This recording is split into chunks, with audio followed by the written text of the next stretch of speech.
how many minutes do I have? 2? I will make this quick. I was asked to talk about legislation that I filed, things that I want you guys to get behind, but I want you to know, somebody earlier was trying to get you guys involved, recruit people. I am standing here as an example of how you guys do make a difference in the legislation that passes in the state. I had filed a bill that was called Save Women's Sports. I naively thought that it would not take long to get something like that passed in South Carolina because we're supermajority. It did take 3 years to get it to the governor's desk, but it wasn't until parents and athletes and people started getting involved and calling their legislator and saying, what is going on? This bill should not be still sitting in committee or not passing in committee when you have a supermajority of Republicans in that committee. So it works. We need to be held accountable. If we vote a certain way that you want to ask us why did you do this, you should be able to reach out to us and ask us that. You mentioned not taking money from PACs. You need to take all the money you can from them, dude. Because when I was running, I would not take money from just anybody. I felt exactly like you did. And someone said to me one day, they said, Ashley, if you don't take money from them, are you saying that the people you take money from, you are going to do things for them? Take all their money. And if you go look at my campaign account and you see where I spend money, you'll see that I'll take that PAC money and I'll turn it out and I'll give it to a nonprofit organization that's doing some really good things in the community. So I would encourage you to rethink that. Just because you take money from them, it does not mean that they own you. Now, they may not give you money again, but you have $500 that you can give to someone that is maybe going to ride a bicycle and try to raise money for breast cancer awareness or childhood mental illness, things like that. I think that I have asked Mark every single time to sign on to one of my bills, and he's done it. I don't know that there's any time that you have not signed on to a piece of legislation that I've asked you to, and I appreciate that. And you are also on one of my bills.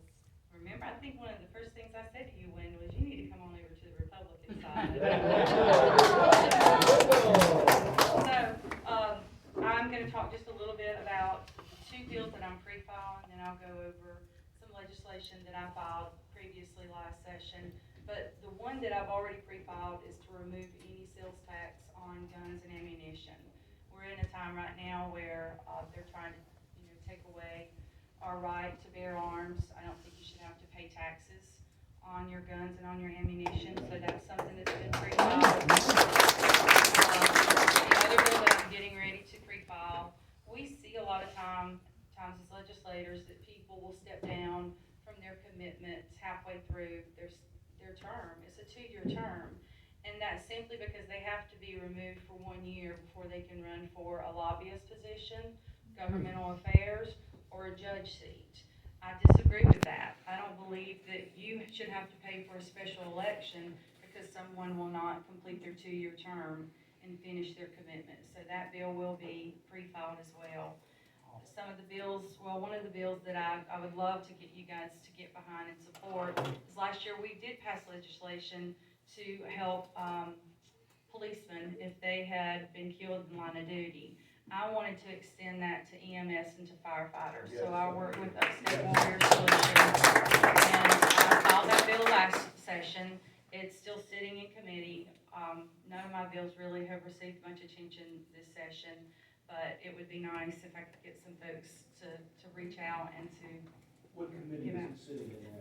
It is in Celeste Davis' committee right now. When I spoke to her, she promised that I would receive a hearing when we go back, so I need to touch base with her and find out exactly when she's going to let me get that hearing. But one of the things that I did add to that is not only do we need to support our fallen first responders' families afterwards, but we need to also consider part-time firefighters. A lot of them are kids. A lot of them are people that are retired, and if they do pass away because, something in the line of duty, I put $10,000 in there just to cover their funeral arrangements. But it's something that I think we need to do. We need to make sure that we're taking care of our first responders. I have other bills. You can actually, I don't know how many of you are aware, there's a wonderful app, and it's SC Legislature. I would include everybody to download that onto their phone, because not only can you follow your legislator, but you can follow topics that you're interested in. Say, for instance, you are interested in school choice. I see Jeff back there. He's been a fighter and a champion for school choice since I ran for office. If that's something that you're passionate about and you want to see what legislation is being filed, where it is, you can just put school choice in the search bar, and then you turn that on. So anytime a bill is filed that has to do with school choice, you'll be notified on your phone. You'll be notified as it moves through from being read over the desk, assigned to a committee, and eventually, hopefully, to the floor to be debated and voted on. I think that's all I really wanted to say to you guys. I thank you for your support. I am gonna run again. I had debated whether or not I was gonna run again, because I have had some health issues. But there were some things that happened that basically God told me, Ashley, you must be doing something right if they're fighting you that hard to keep you from coming back. There are people that are aggressively trying to keep me and some of the other members from coming back, and they are even offering money to people to run against us. So just be aware if you receive a phone call and the person on the other line tells you that I do not support law enforcement, it's a lie. They'll tell you that I don't support teachers getting a raise. That is also a lie. I did not vote for the budget. I've not voted for the budget 1 year since I've been there, and I don't know that I ever will until they stop wasting your money. Amen. It's been eye-opening to see where your money is being spent. I believe that there are core government functions that we should be spending your money on. So like I said, until I see a big change in that, I don't know that I'll ever be able to vote for the budget.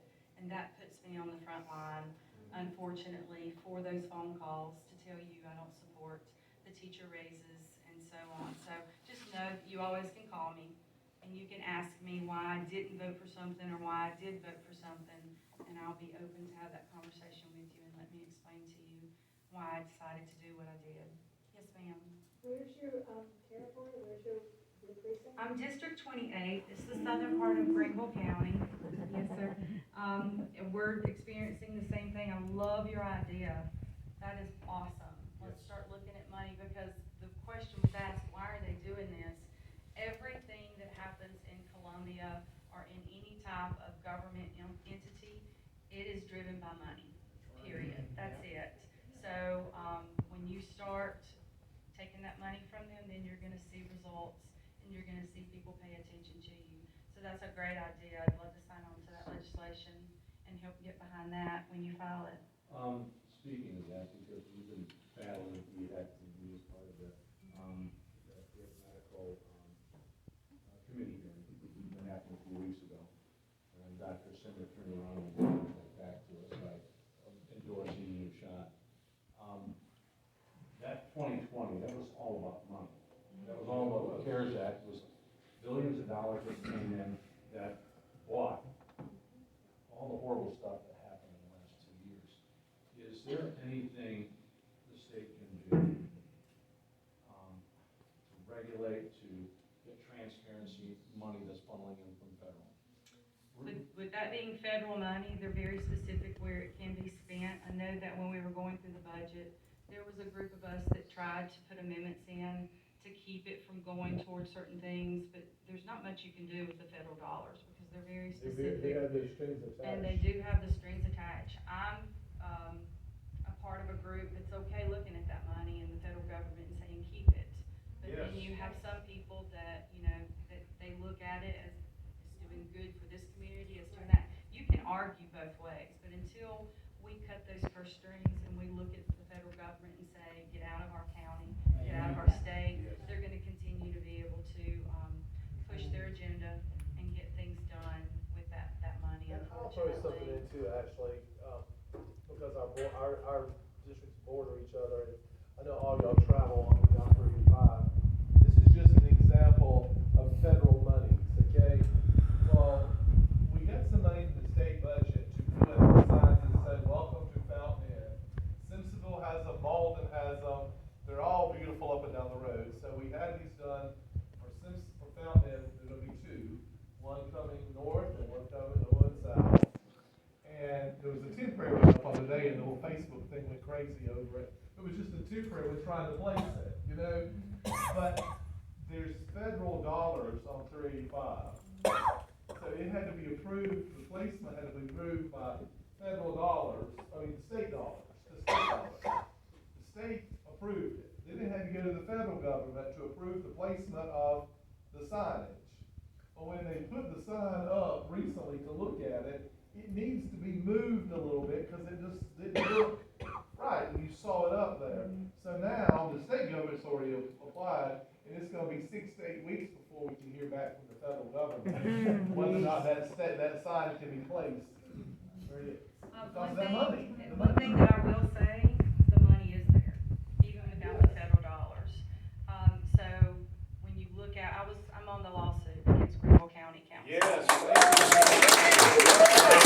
Increase that they're implementing that is not necessarily, it's not needed. That's And you look at some of the raises that were implemented in that, and I decided to sign on to that when Sheriff Hobart Lewis looked at me and he said, "We're not getting a penny.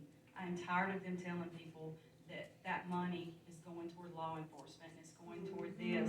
He said, "We're not seeing a penny of it, actually." So it didn't take me long to say yes to Representative Burns when he called me and asked me to sign on to that lawsuit. We talked about small businesses, and I'll finish up because I know it's late and it's gonna be an early morning for me. But, one of the things that I'm gonna work with Mike Burns and some others with, and you guys are more than welcome to join me, is one of the things that I see with development as an ag, as a farmer, and even small businesses, the hoops and the red tape and the codes and everything that they put you through to expand or to build onto your business or just build a business is absolutely appalling. And I'll give you an example. We are in the process of building a new farm store. We've been working out of less than 800 square feet for 20 years. COVID, as horrible as it was, it actually was a blessing for our farm because people started becoming more aware of where their food came from. And they wanted to support locally grown food, and they came to our farm and they were able to get food when the food at the grocery store was disappearing off the shelf. So we're in the process of building a bigger farm store. Water quality. They're making us put in a water filter system that's gonna cost us over $200,000 to clean water coming off of our property onto our property. We have 26 acres that water is naturally going to flow to and contain there, but they're making us clean it. And I have pictures, and I'm keeping up with a lot of information, but we plan on going back next session and really looking at some of these just ridiculous things that they're putting on the small business owners and builders to do just to expand their business here in Greenville County. So you can look for that, that's coming. I'm just telling everybody, let me get my occupancy permit before we ruffle those feathers too much. But it's something that me and some other legislators have talked about, and it's out of hand. And we need to reel that in. After the questions that someone gave me, in our president, have you encountered the concerted effort against Freedom Caucus candidates? Absolutely. The call that I received, actually, I was getting ready to go to April Cromer, Representative Cromer. If you don't know her, you need to look her up. She is fantastic. I met her for the first time when she came down there to help me fight for the women's sports bill. I did not know that she was running for State House. I just knew that she was a mother that was supporting me, and she asked to take a picture with me, which I did. It was posted on social media, and the next day, the person that she was running against came up to me, not very happy, and said, "Why are you supporting somebody running against me?" And I had no idea what he's talking about. And then he said, "Well, that girl that you took a picture with yesterday, she's running for my seat." I said, "Well, I mean, if you're doing your job, you shouldn't have any issues with somebody running against you." And that was a picture of her supporting my bill. But we do have a caucus. It has gotten absolutely out of control, the Freedom Caucus versus the Republican Caucus, because the majority of the Republican Caucus, it's not an issue for them. There is a very small group in the Republican Caucus that absolutely cannot stand what we're doing. They want to make sure that we don't come back. They are offering people money to run against us. They're making calls in our district. When I was getting ready to go to April Cromer's event, I had a gentleman call me, and he told me that he received a call And they start out saying that they want to do a survey, they ask you who you're gonna support for president, then they go to governor, and then they get to your House seat. Once you say, I'm supporting Ashley Trantham, I believe that she's done a good job, that's when they start coming back and saying, you'll support her even though she doesn't support law enforcement, you support her even though she voted against teacher raises, and they start listing all of this stuff that's just not true. I received 2 calls and then my phone rang. And I looked at the phone number, and I had written down the number that had called these 2 other constituents. They were literally calling my phone. And I was like, this is gonna be great. So I handed my husband the phone, and I'm trying to hit record, and he answered it, and it was a lady, and she said, I'm so-and-so with so-and-so, blah, blah, blah. I'm going to do a little survey. Do you have time? And he said, sure. Now, tell me again, who is it that you're with? And you could just hear that she was thinking, oh my gosh, Trantham, click. And I guess it kind of made a connection there. She realized. There was a secondary to this follow-up. Is there anyone in particular that's been backing that effort here in Greenville County for the upstate? No, we do. We have a really good group of Greenville legislators that have not got involved in that. And I'm proud of them. I'm glad. Poor, oh my goodness, David Vaughn, he sits beside me. And he struggled a lot this last session because he votes with us a lot. And as a freshman, I don't know what I would have done if I had have come in as a freshman and they put a piece of paper in front of me and said, hey, sign this. These are rules to be in the Republican caucus. If I didn't know that that wasn't the norm, I probably would have signed it. But then being there a few years and knowing, that there's an agenda behind things and reading over the rules, we agree with everything. There has to be confidentiality in that caucus meeting. You have to be able to say whatever you want to and not go out and share that, because there's some strategic stuff that takes place in the caucus, both caucuses. We're getting strategy, going to the floor, trying to, debate our case and win our bills. But there was one part of that we could not agree to, and that was telling us that we could not campaign in any way against another member of the Republican caucus. I don't have a problem if you define campaign. They never could tell us what is campaign. It was mentioned that taking pictures of the board and putting on social media was frowned upon, and that wasn't a good thing because that causes people to call their legislator and ask them, why are you not voting with the Freedom Caucus? So that was the only thing. It just got out of control. I would love to think in a perfect world we could go back and things could be worked out and we could be united, because more than ever we need that in this country. I think we're too far from that now. Things have happened, and that's one of the things that I did make clear to the speaker last time I saw him. Any doubt that I was going to run, he can go ahead and take that out of his mind. I am going to be there, and I'm loving them, and I will be there hopefully to make them look at me for another 2 years. Yes, thank you.